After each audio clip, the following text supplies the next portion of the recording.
Меня зовут Кирилл, мне 17 лет, и я хотел бы рассказать вам о своей истории.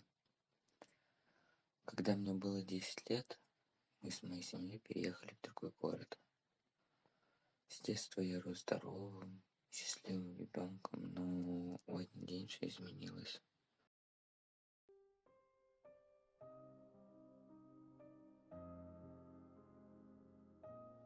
После этого случая я стал замкнутым.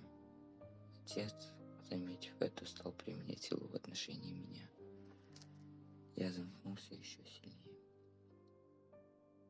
Я стал старше, проблемы в семье продолжались, и по этой причине учеба давалась мне с трудом. В один из дней, идя домой, на меня напал мальчик с моего класса. Я не чувствовал ничего, кроме чувства отвращения к самому себе. Придя домой, меня встретили родители. Отец был в гневе, ибо он не любил тех, кто не может защитить себя.